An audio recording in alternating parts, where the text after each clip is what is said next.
Indian Youth Congress protest, we're being joined by President Uday Bhanu chip. Sir, आपने इधर Amit Shah must go का banner भी ले रखा है। कल बीजेपी की तरफ से कहा गया है कि अमित शाह की रेजिग्नेशन ये एक भ्रमित करने की एक कोशिश है कांग्रेस और राहुल गांधी की तरफ से। यही बीजेपी वाले धर्मेंद्र प्रधान के लिए भी कहते थे और अमित शाह के लिए भी कहेंगे, लेकिन सच्चाई ये है कि देश के युवाओं के ऊपर लाठीचार्ज हुआ, पैलेट गन चली, बिहार में तो AK-47 भी चली, आंसू गैस के गोले भी चले।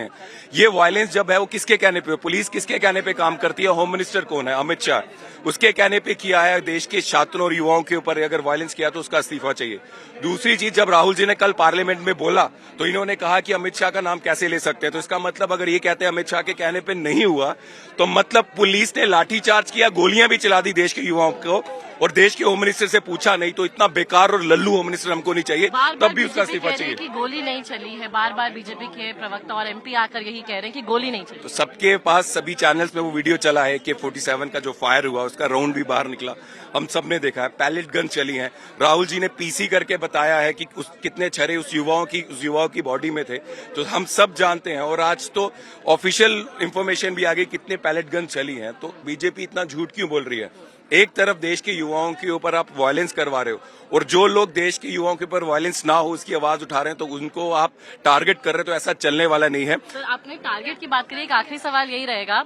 आज सुबह आपने देखा कि भारतीय जनता पार्टी ने भी प्रोटेस्ट कर रहे थे जगह जगह। हमने पिछले देखा है कि कैसे पुलिस क्रैकडाउन होता है, अभी भी हम देख रहे हैं सिक्योरिटी प्रेजेंस क्या है। आपको क्या लगता है, आपके प्रोटेस्ट जब आप करते हैं या जब भारतीय जनता पार्टी करती है, तो उसमें डिप्लॉयमेंट में क्या आपको फर्क नजर आता है?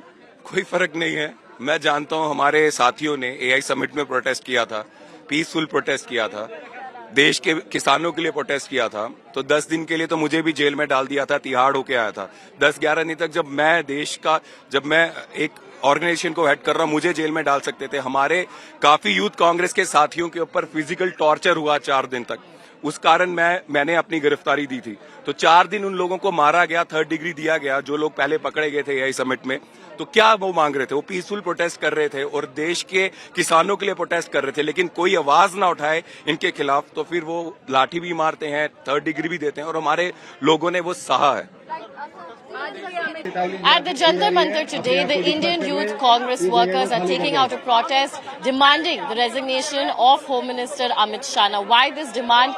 Yesterday, Rahul Gandhi had also stated that it is, in fact, under the purview of the Home Minister that students, he claims, was in fact the high-handedness that was shown by the Delhi police officials as well as the other security officials took place, and that is why they are now demanding for the resignation of the Home Minister. You'll be able to see, in fact, the Indian Youth Congress workers assembled here in the space between the Jantar Mantar and Kerala House with tricolors in hand, some of them also carrying banners demanding for the resignation of the Home Minister. On your screens, you'll also be able to see the high security deployment that has been put in place by means of the RAF, the CRPF, as well as units of the Delhi police. Now, we're also hearing announcements by the Delhi police wherein they're stating that this protest is not permitted at this spot. However, there are also all sorts of riot control vehicles, of mobile riot control vehicles, as well as FRT vehicles of the Delhi police that have also been stationed on this route. Once again, showing you the visuals. Earlier as well, we spoke to the IYC president, Uday Bhanu Chip, who had to say that the government is using, he claims, a disproportionate force in order to curb dissent. He also said that even during the AI summit, he was put in jail for 10 days, and now peaceful protesters, he claimed, also were in fact a victim of police brutality. He is in fact claiming and stating that the way the Education Minister Dharmendra Pradhan's resignation was demanded, in the similar fashion, they're also now demanding and will continue to demand the resignation of Home Minister Amit Shah. With video journalist Rakesh, this is Kritika Tiwari for Times Now.